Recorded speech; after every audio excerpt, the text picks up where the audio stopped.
అందరికీ నమస్కారం. ఇదిరా మీటర్ స్వాగతం. రాష్ట్రంలో పోలింగ్ ముగిసింది. నాయకులందరూ రిలాక్స్ అయిపోయారు. ఇప్పటికే సీఎం జగన్మోహన్ రెడ్డి లండన్కి వెళ్ళిపోయాడు. ఫ్యామిలీతోటి లండన్కి వెళ్ళిపోయాడు. లండన్ ఫ్రాన్స్ పర్యటనకి వెళ్ళిపోయాడు. తొందరలో చంద్రబాబు నాయుడు కూడా విదేశీ పర్యటనకి ప్లాన్ చేసుకుంటున్నట్టుగా తెలుస్తుంది, వార్తలు వస్తున్నాయి. అంతా రిలాక్స్ అయ్యారు. కానీ వైసీపీ అభ్యర్థుల్లోనే ఎందుకు బెరుకు కనిపిస్తుంది. అంటే పోలింగ్ ముగిసిన తర్వాత వాళ్ళ నాయకులు మాట్లాడిన మాటలకి ఆ తర్వాత 2 రోజులు గడిచిన తర్వాత వాళ్ళు మాట్లాడిన మాటలు చాలా తేడా కనిపిస్తుంది. అంటే స్వరం మారుతుంది. వైసీపీ నాయకుల్లో స్వరం మారుతుంది. ధీమా సడలినట్టుగా కనిపిస్తుంది. ఓటమి భయం స్పష్టంగా కనిపిస్తుంది వాళ్ళ కళ్ళల్లో. అంటే ఈ మధ్య అంటే మాట్లాడిన కొంతమంది నాయకులు, ముఖ్యంగా వైసీపీ ఫైర్ బ్రాండ్ నాయకులు రోజా కానీ, తర్వాత అంబటి రాంబాబు కానీ, కొడాలి నాని కానీ, ఇలాంటి నాయకులు మాట్లాడిన మాటల్లో, అంటే వల్లభనేని వంశీ కానీ, ఇలాంటి నాయకులు మాట్లాడిన మాటల్లో ఓటమి భయం, అంటే నిరుత్సాహం ఒక వేదాంత ద్వారానే అంటే వాళ్ళ మాటల్లో స్పష్టంగా కనిపిస్తుంది. మొదట్లో కనిపించినంత కాన్ఫిడెన్స్ కనిపించట్లేదు. ముఖ్యంగా అనిల్ కుమార్ యాదవ్, ఆయన ఫైర్ అయిపోయేవాళ్ళు. మొదటి నుంచి కూడా 5 ఏళ్ల పాటు తెలుగుదేశం నాయకుల మీద ఫైర్ అయిపోయే అనిల్ కుమార్ యాదవ్ ఇప్పుడు ఎందుకో చాలా నిరుత్సాహంగా, చాలా డల్గా, అంటే ఓటమిని ఒప్పుకున్నట్టుగా, ఓటమికి కారణాలు వెతుక్కుంటున్నట్టుగా కనిపిస్తుంది. అంటే వాళ్ళ మాటలు అందరి మాటల్లో కూడా రోజా అయితే సొంత పార్టీ నాయకులపైన విరుచుకుపడింది. వాళ్ళతో తెలుగుదేశం పార్టీ కోసం పనిచేశారు, నా ఓటమి కోసం పనిచేశారు, మా పార్టీ నాయకులే, నేను ఓడిపోతే అది తెలుగుదేశం నాయకుల ఘనత కాదు, నా పార్టీ నాయకులే నన్ను ఓడించినట్లు అవుతుంది అన్నట్టుగా మాట్లాడుతుంది. అదేవిధంగా అనిల్ కుమార్ యాదవ్ కానీ, అంబటి రాంబాబు కానీ పోలీసులపైన ఆరోపణలు చేస్తున్నారు, ఈసీ పైన ఆరోపణలు చేస్తున్నారు. ఈసీ ఏకపక్షంగా వ్యవహరించింది, ఆ తెలుగుదేశం పార్టీకి అనుకూలంగా వ్యవహరించింది అన్నట్టుగా మాట్లాడుతున్నారు వాళ్ళు. అదేవిధంగా పోలీసులు తెలుగుదేశం పార్టీకి అనుకూలంగా వ్యవహరించారట. అంటే ఇంతకాలం ఎవరికి అనుకూలంగా వ్యవహరించారు? స్థానిక సంస్థల ఎలక్షన్స్లో ఏకపక్షంగా వైసీపీ గెలుచుకున్నప్పుడు అంతా పోలీసుల మీద ఆరోపణలు చేయలేదే. వాళ్ళు ఎవరికి అనుకూలంగా వ్యవహరించారు? ఇప్పుడు టీడీపీకి అనుకూలంగా. ప్రభుత్వంలో ఎవరున్నారు? ఇప్పుడు ప్రభుత్వంలో మీరే కదా ఉన్నారు. వైసీపీ ప్రభుత్వమే కదా ఉంది. ఇంకా ప్రభుత్వం మీ దగ్గర పెట్టుకొని పోలీసులంతా తెలుగుదేశానికి ఎందుకు అనుకూలంగా వ్యవహరిస్తారు? మరి అనిల్ కుమార్ యాదవ్, అంబటి రాంబాబు తీవ్రంగా పోలీసులపైన ఆరోపణలు, ఈసీ ఏకపక్షంగా పనిచేసింది అంటారు. మేము ఎన్నిసార్లు ఫోన్లు చేసినా పోలీసులు రారు, మాకు బలం ఉన్న ప్రాంతాల్లో పోలీసు బెటాలియన్ దించేస్తారు, తెలుగుదేశం బలంగా ఉన్న ప్రాంతాల్లో అసలు పోలీసే కనపడ్డు, ఇలాంటి ఆరోపణలు, పోలీసులపైన ఆరోపణలు చేస్తున్నారు. ఇవన్నీ కూడా ఈ ఆరోపణలు ఎక్కడి నుంచి వస్తున్నాయంటే అసహనం నుంచి, అంటే ఓడిపోతున్నాను భయం మొదలైనట్టుగా కనిపిస్తుంది వాళ్ళు. ఎందుకంటే ఎప్పుడు కూడా అంటే ఇప్పుడు వాళ్ళ మాటలను బట్టి ఓటమికి సాకులు ఎత్తుకుంటున్నట్టు కనిపిస్తుంది. రేపు ఓడిపోయిన తర్వాత పోలీసుల బలంతో, పోలీసులు వాళ్ళకి అనుకూలంగా పనిచేశారు కాబట్టి తెలుగుదేశం గెలిచింది, ప్రజాబలం మాకే ఉంది, పోలీసులు ఈసీ వాళ్ళకి అనుకూలంగా పనిచేశారు కాబట్టి వాళ్ళు గెలిచారు. మరి ముఖ్యంగా సజ్జల రామకృష్ణారెడ్డి లాంటి వాళ్ళు అయితే రిగ్గింగ్ ఆరోపణలు చేస్తారు, తెలుగుదేశం వాళ్ళు రిగ్గింగ్లు చేసుకున్నారు, ఇలాంటి ఆరోపణలు చేస్తున్నారు.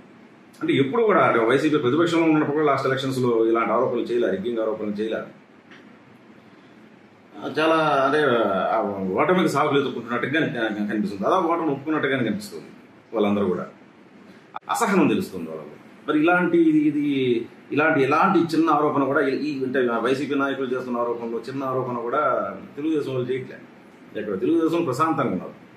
ఎక్కడ కూడా వైసీపీ అరాచకాల పైన, అంటే వాళ్ళ దౌర్జన్యాలు, రౌడీజం పైన, అంటే పోలింగ్ అనంతరం వాళ్ళు చేస్తున్న దౌర్జన్యాలు, రౌడీజం పైన, వాటిపైన ఆరోపణలు చేస్తున్నారు, వాటిపైన చర్యలు తీసుకోమని డిమాండ్ చేస్తున్నారు తప్ప ఎక్కడ కూడా అసహనం మాటలు ఎక్కడ కనపడట్లేదు. చంద్రబాబు నాయుడు కూడా ఆయన మాటల్లో ఓటర్లకు కృతజ్ఞతలు చెప్పాడు, ఈసారి ఆశ్చర్యకరమైన ఫలితాలు చూడబోతున్నాం అని చెప్పాడు ఆయన.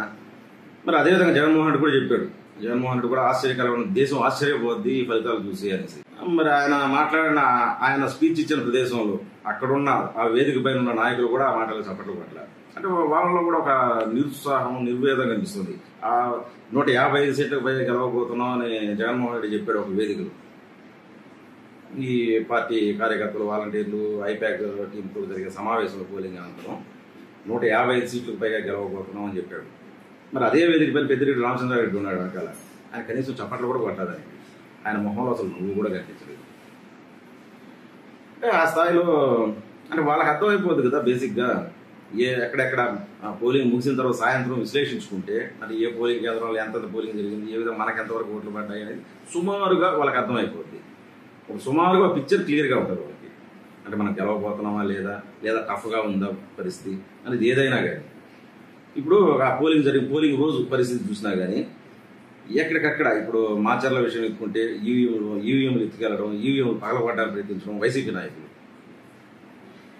ఇంకా అలాగే తిరుపతిలో కావచ్చు, తాడిపత్రిలో కావచ్చు, ఇలాంటి చోట్ల చాలా చాలా నియోజకవర్గాల్లో వైసీపీ నాయకులు దౌర్జన్యాలు, తెలుగుదేశం వాళ్ళపైన దాడులు చేయడము, పోలింగ్ బూతుల్లో ప్రవేశించి గందరగోళాలు చేయడము, ఆరోపణలు చేయడము, ఇవన్నీ కూడా ఆ సైడే జరుగుతున్నాయి.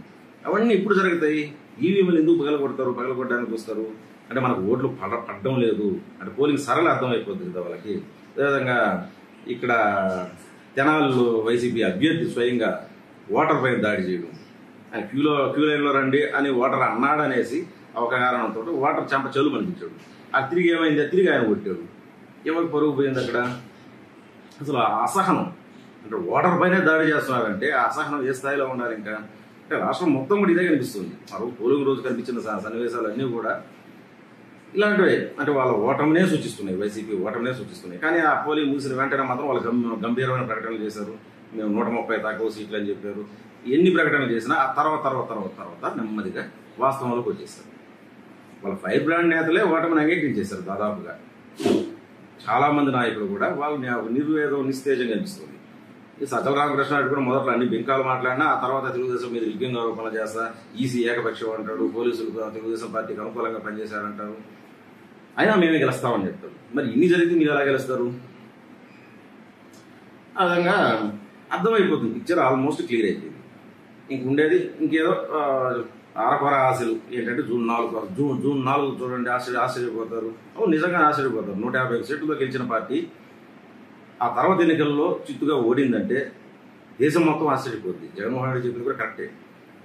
గత ఎన్నికల్లో 150 సీట్లతో అద్భుతమైన మెజార్టీతో గెలిచిన పార్టీ ఆ తర్వాత 2 అంకెల సీట్లకి అంటే 15, 20, 30 సీట్లకి పరిమితం అయిపోతే దేశం ఆశ్చర్యపోతుంది కదా.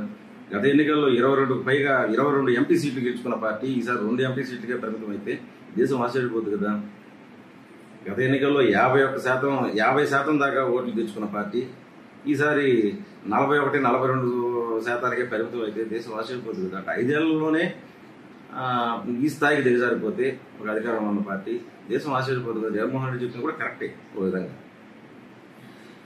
ఇలా ఎన్ని వైపులు చూసినా మొదట్లో ఉన్న కాన్ఫిడెన్స్ అయితే అంటే ఎన్నికలు అనుకున్నప్పటి నుంచి కూడా వైనాట్ 175తో మొదలెట్టారు. ఆ వైనాట్ 175నే చివరిదాకా పోలింగ్ రోజు దాకా కూడా అదే మాట్లాడుతూ వచ్చారు. పోలింగ్ ముగిసినాక మాత్రం 130 అన్నారు. ఆ తర్వాత అసలు గెలుస్తామో లేదు అన్నట్లుగా ఓటమి సాగులు ఎత్తుకుంటున్నారు. జగన్మోహన్ రెడ్డి అయితే మాత్రం ఇప్పటికూ 150 తగ్గం అంటున్నాడు. మరి చూడాలి, మరి వైసీపీ వాళ్ళ ఆశలు ఫలిస్తాయో, తెలుగుదేశం వాళ్ళ కోరికలు నెరవేరుతాయో చూడాలి. జూన్ 4న ఏదైనా ఏ విషయమైనా తేలిపోద్ది. అప్పటిదాకా ఎదురు చూడక తప్పదు. ఇది మ్యాటర్.